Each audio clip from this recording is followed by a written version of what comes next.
አንደኛው እንዲናረጋቸዋለን እንፈልጣቸዋለን እንቆርጣቸዋለን ያው እነሱ እንደሚሉት ማለት ግን ብዙ ሰው አብሮኝ እንዳለ ሆኜ ነው ለአብዱል ፈታህ ሲሲ ያጨብጨብኩለት ከነዚህ ሀገራት ጋር ወንድማማቾች መሆን ነው ያለብን ተውታውን የኢትዮጵያ ህዳሴ ግድብ ዓላማው የነሱን ውሃ መጠበቅ ሲሆን ማለት ነውና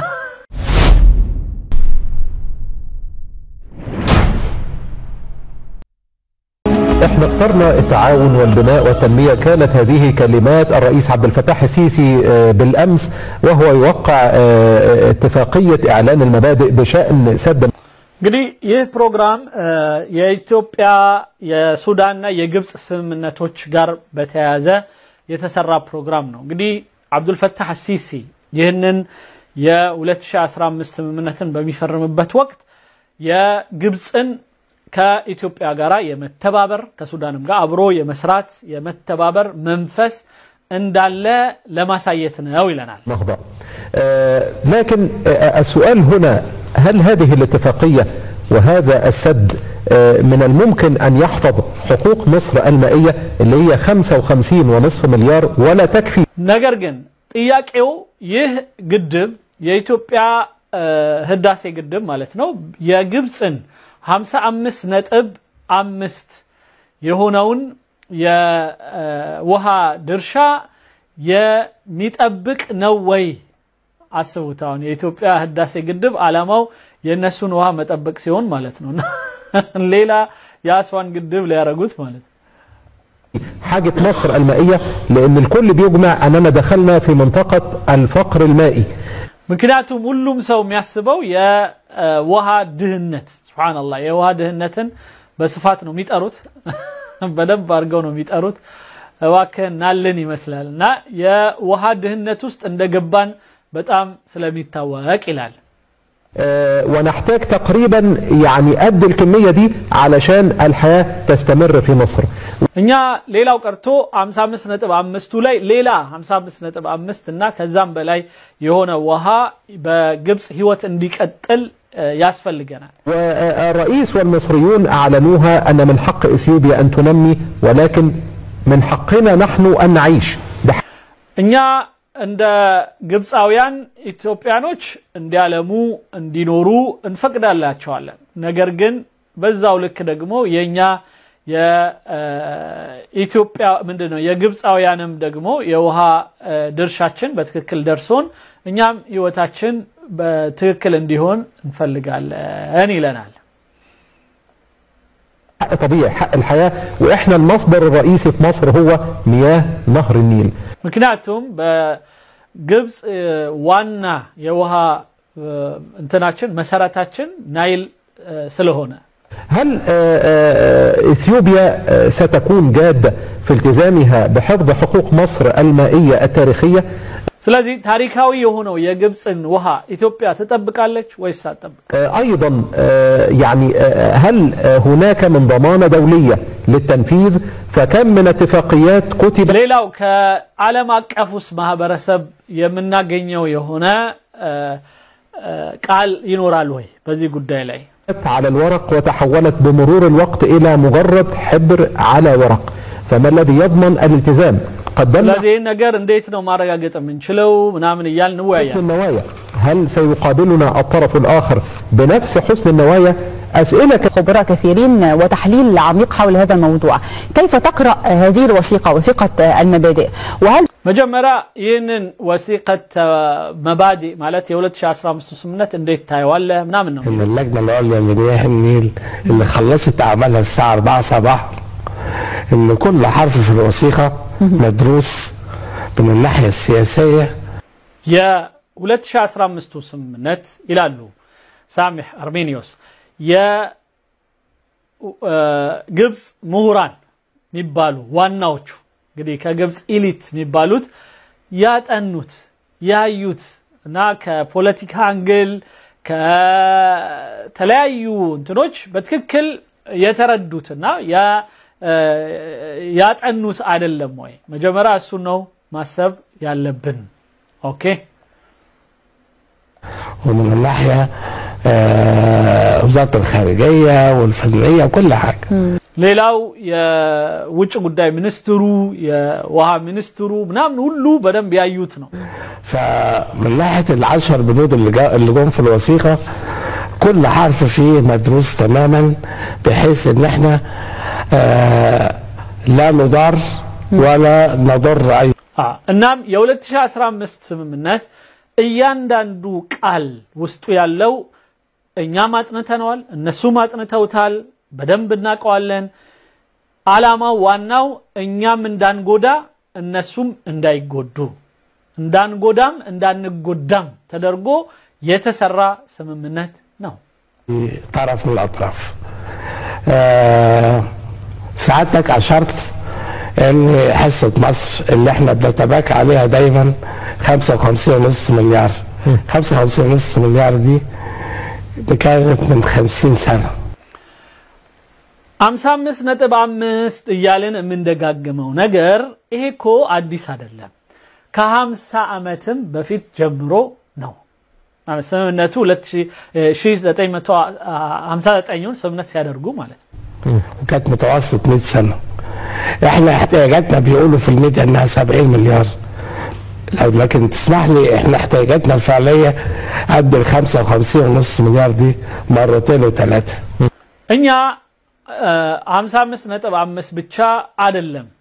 የሚበቃን እንደተባለው ደብል ከዛም በላይ 3 4 ድረስ 55.5 ተደጋግሞ ነው ልንጠቀም ይገባው ليه احنا بنستورد اكلنا ምክንያቱም ባለፈው እንዳሉት ምግባችንን ከውጭ ነው ምናምን يعني انا لو كان عندي ميه كفايه كنت قدرت ازرع القمح بتاعي اللي يكفيني كله مش هجيب نا እውነት የሚበቃን ቢሆን ኖሮ 55.5 ራሱ አሁን ልክ እዳሴ ግድብ አዲስ እንዳመጣው ሚላውን ልክ በቀደም ትላንት እንዳይተረጎምኩት አይነት ማለት ግን መግቢያው ላይ ነው ይሄን ከዛ ሚገራርሙ እውነታዎችን ሰብኩ منه من بره اللحوم زيوت الطعام والحاجات دي كلها فدي معناها ايه ان مصر مش تدور على الحصه بتاعتها ስለዚህ ግብጽ ፍላጎቷ ሁሌ ድርሻይ ያለች የምትጠራውን 55 አይደለም لا دي دور ان هي تستقطب الفواقد اللي في حوض النيل في الهضبه ስለዚህ መሆን ያለበት እሳቢያችን በናይል ላይ የሚጠፉ የሚባክኑ ውሃዎችን በሙሉ እንዴት አድርገን እንሰብስብ ነው الاستوائيه و توفر ميه زياده يعني لو تعمل ስለዚህ የተሻለ ውሃ ለማምጣት የተሻለ ውሃ ለማድረግ من نادرج بلن أو لنا وراميكم مثلا قناة جونجري فيها 8 مليار توفير لو تعاون المشاريع في جنوب السودان ممكن نحصل على قد المياه اللي بتجن لمثال كدوب السودان جا كإثيوبيا كمقرابو يإثيوبيا كلل جا كمساسلوت جا بنتبابر عون كميمات علنوها يبلت مامتات انشلالن ونتأخى مع الدول دي كنزي هجرات جار وندم ما ماتشوش ما هو يالبن نتأخى أخوان نرجعشوا وندم موش نون اللاتشوا أخرنا جدا يعني يمكن تهنن دمو بتأهم زجيتنا 30-40 سنة تأخرنا إن إحنا نحتضن دول حوض النيل. إنيا النزهن يا وها بالبيت هاجروش لالفوت 4 كزام بلا أنتن يرساناتشو يتوناتشو نبرن. يعني إحنا لازم نبقى زي واحدة قرية واحدة. الذي موني نبر بنجن لك عند ينيا عند كفلة كتما وي كفلة هاجر عندهونن أرجن وللناس ميجبا ينبروا. بالنسبة للكلمة اللي قالها سيادة الرئيس الارتجالية أثرت فيا شخصيا أكتر من الكلمة المكتوبة. أنا ببكولي عبد الفتاح السيسي بمجرش علي ولد شاسرة مسلمين بتدرج جزء كذبوا هلا إنيا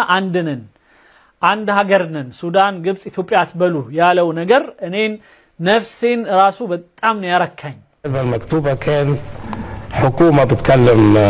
حكومة أو رأس يعني مجمرة يتعافون بميانببت وقت يا منجس لمنجس تميا وراونو ميمسلين نجرجن الجاتشون يزوجن يا زنبلو بقالو بتشا كذي بوالا انتن بلو نعم بلو يتناقروا نجرجن لني لك يلب كلب ومنچ يمسلኛል يعني هتحس انها من الناحيه الرسميه تماما لكن الكلمه اللي من القلب اللي طلعت ارتجاليه ስለዚህ ዝም ብሎ ከተናገራት ንግግር ግን የሲሲ ንግግር ልክ ከልቡ እንደወጣች በደብ ይሰማል كانت تعني اشياء كثيره ብዙ ነገርም ውስጡ ይዟል وهذا الشخص موهوب وفرض زعامته بدري قوي يعني ይሄ ሰው ምን ያህል ተሰጥኦ ያለው እና አካባቢውም ላይ ተጽኖ ለማሳደር ሙከራዎቹ በጣም ገና በጊዜ የጀመረ መሆኑን ነው የሚያሳየው ሰው ለምን እንዳሰራው አይገባም تحس انه دارس كل حاجه بيعملها بدليل እና የሚያደርገው ነገር በሙሉ በደንብ የሚያቅ ይመስለኛል لساعتك قال لك انا ما كانش عندي غير خيارين خيار متشدد اللي اعمل فيه كذا وكذا وكذا وتوصل للمواجهه وتوصل لكذا ሁለት ምርጫዎች ነው ያሉት አንደኛው እንዲናረጋቸዋለን እንፈልጣቸዋለን እንቆርጣቸዋለን ያው እነሱ እንደሚሉት ግድቡና ፈርሰዋለን ምናምን የሚል የማይሆን አካሄድ የሚሄድ ነው خشن በጣም ጠንካራ ይሆን وفي خيار تفرضوا علينا حضارتنا وثقافتنا ومحبتنا ونحن ግን ስልጣኔያችንን የኛን እንደዚሁም እድገት የኛን ፍቅር የኛን ዕውቀት የሚያሳይ የሆነ አካሄድ ደግሞ አለ ለብቻው እሱ ራሱን ይቻለ ነው بلد عريقه اللي هو المحبه والسلام ያም ወደ መዋደድ ወደ ሰላም የሚያመጣው ማለት ነው والتآخي مع الدول وعندما قال الكلمه دي ከሌሎች ሀገሮች ጋር ወንድማማችነት እና ደግሞ መተባበር የሚያመጡ አካሄዶች ማለት انا كنت في اوضه لوحدي قعدت اسقف حد سمعني يعني زي ما القاعه كلها دوت بالتصفيق እኔ ይህን ነገር ሲያደርግ ብቻዬን ነው ቁጭ ያልኩት ማንንም ክፍል ውስጥ የለም ግን ብዙ ሰው አብሮኝ እንዳለ ሆኜ ነው ለአብዱል ፈታህ ሲሲ ያጨበጨብኩለት ይህንን ነገር ባደረገ ጊዜ በጣም ደስ ብሎኝ ሳጨበጨብ ነበር ብቻዬን الكلمه دي لما طلعت من قلبي اثرت يعني حتى انا ببص على رئيس الوزراء بتاع اثيوبيا تسالين لقيت تعبيرات وشه متاثره عاطفيا بشكل غريب جدا ሌላው ቀርቶ የኢትዮጵያው ጠቅላይ ሚኒስትር ያው የነበሩት ክቡር ኃይለ ማርያም ደሳለኝ ፊታቸውን በማይበት ወቅት በጣም ደስታ የተሞላበት እና በተከሰተው ነገር በጣም የረኩ እንደሆነ ፊታቸው ላይ ينبب نبر ان اي حاجه من دول تضر مصر مستحيل ስለዚህ ምንም ነገር እነዛ ሀገሮች ላይ ምን ሰራው ነገር ዞሮ ዞሮ ሀገራችን የሚጎዳ ስለሆነ በፍጹም ቀላል አድርጋችሁ እንዳታዩት اولا الهضبه السوريه اللي بيجينا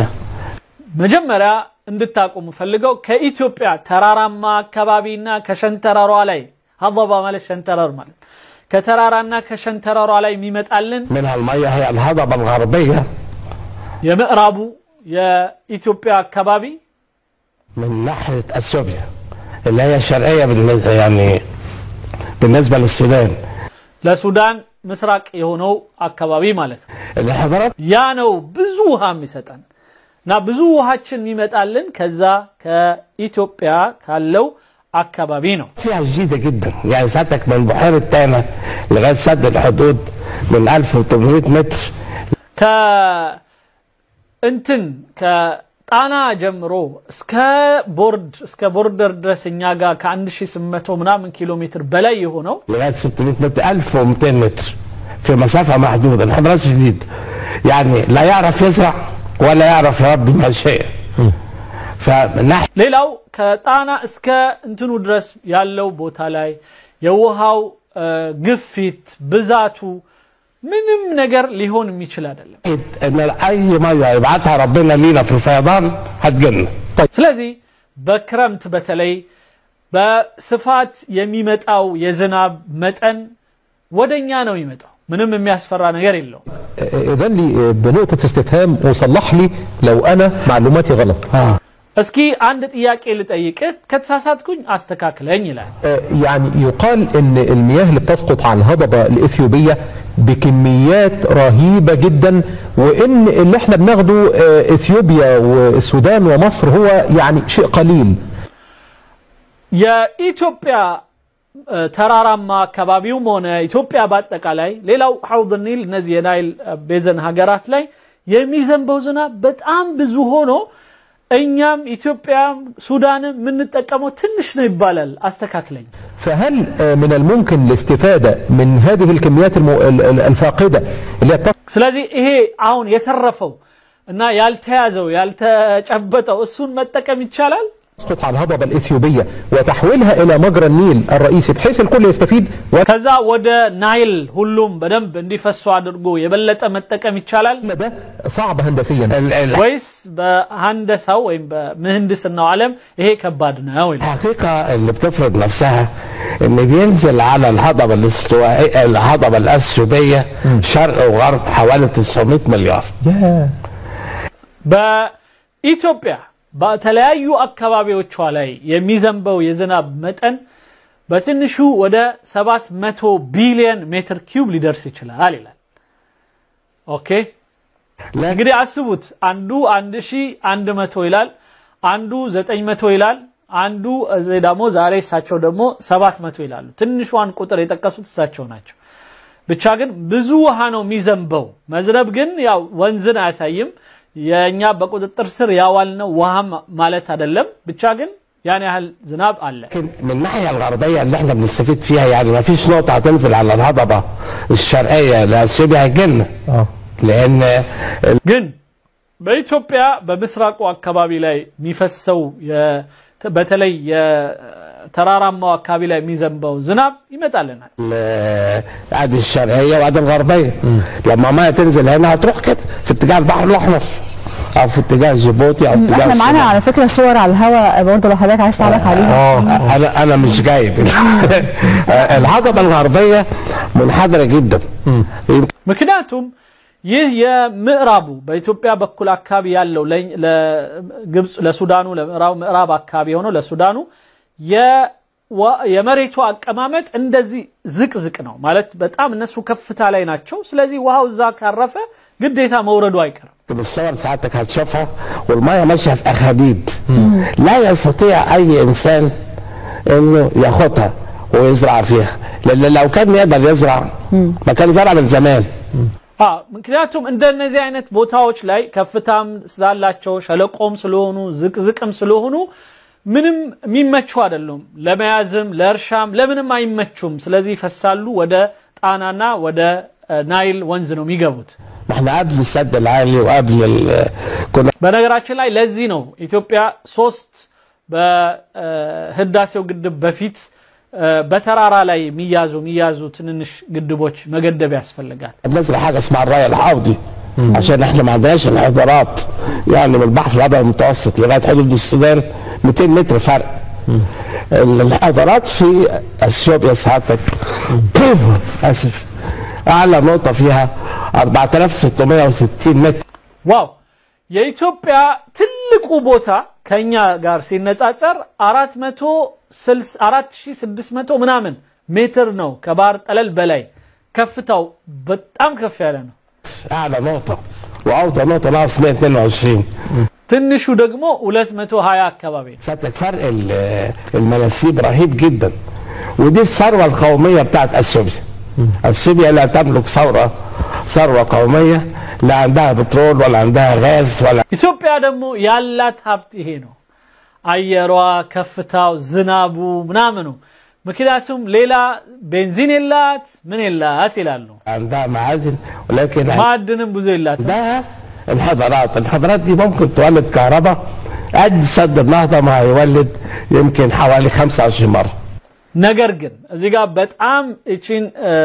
ያው የሚጠቀምባት ይጠቀም እንደ መሐንዲስ ምክራቸውን ሰጥተዋል የኢትዮጵያ ከፍታ ራሱ ይሄ ንፋስ ማምጣት የሚችለው ከፍታ በውሃና በተለያዩ ከምትሰራው ጭምር ኢትዮጵያ የኤሌክትሪክ ማመንጨት ችሎታዋን በ25 እጥፍ ማሳደግ ይችላል ይላል በነገራችን ላይ ይሄንን የነፋሱ ብቻ ሳይሆን እንደገና የፀሐዩን ሁኔታ አንድ የሶላር ምሁር የሆነ ሰው ጋር ተገናኝቼ ነበር ከጆርዳን የመጣ እንደዚሁ መሐንዲስ ነው እና በሶላር ሲስተም ምናምን ነው እውቀቱ የኢትዮጵያ ፀሐይ የሚገርም ነው በጣም ለሶላር ሲስተም የሚመች ነው ሌላው ቀርቶ እንደ ጆርዳን ቀረብ ያለ ነው ለጆርዳን ግን ከጆርዳን እንኳን ይሻላል ግን ጆርዳን እኛ የምናመርተውን አንዳንድ አሁን አዳዲስ የመጡ የኤሌክትሪክ ማከማቻ መሳሪያዎች አሉ ከዛ አኳያ አሁን እነዛን እየሰራን ለእንትኖች ለሳውዲዎች ለምናምን እንሸጣለን ሳውዲዎች ራሱ እኛ ጋር ነው የሚያመርቱት ሌላ አካባቢ ነው ሄደው ሶላር ሲስተም የሚሰሩትና የናንተን አካባቢ ሶላር ሲስተም እንዴት መጠቀም እንደሚቻል በደንብ ብታስተዋውቁ ዓለም ላይ በጣም ብዙ መጠቀም ትችላላችሁ ይለይ ነበር واحنا لازم نسرع ونحتضن اثيوبيا ስለዚህ ይላል እኛ ኢትዮጵያን ማቀፍ ነው ያለብን ይላሉ ዋው እኛ ኢትዮጵያን ማቀፍ ነው ያለብን واثيوبيا تحتضننا ኢትዮጵያ ልታቀፈን ነው የሚገባው بحيث ان احنا ناخد الكهرباء بتاعتنا دي ودي كهرباء نظيفه ما بتكلفش اي حاجه ሌላው ቀርቶ እኛ እንኳን ኤሌክትሪክ ከፈለግን ንጹህ የሆነ ኤሌክትሪክ ማግኘት የምንችለው ከነሱ ነው ምንም አይነት ያንተን ይሄ ምድረው ስሙ ጋዝ በመናምን ያልተበከለ የሆነ ንጹህ የሆነ እንትን ማግኘት የምንችለው እነሱ ጋር ነው የሚሉት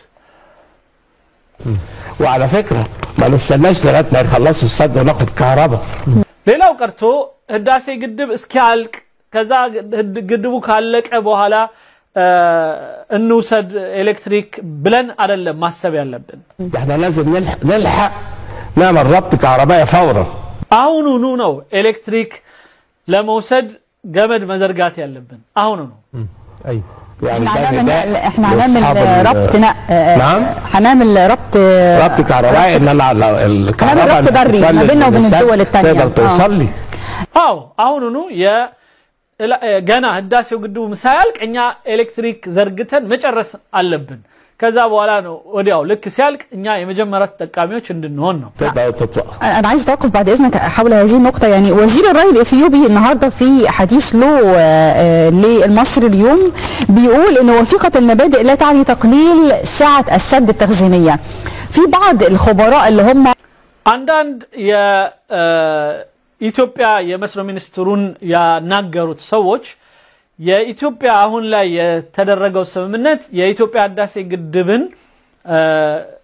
አቅም መቀነስ የሚባል ነገር የለበትም ብለዋል ውሃ በመያዝ ረገድ التابعين بقى للاخوان واللي بيشككوا في هذه المبادئ بيقولوا ان اثيوبيا كسبت بونت على مصر بهذه الوثيقه فاحنا عايزين نوضح للناس እና አንዳንድ ደግሞ የመንግስት ተቃዋሚ የሆኑት እነዚህ ብራዘርሁድና እንደው ሌሎቹ ደግሞ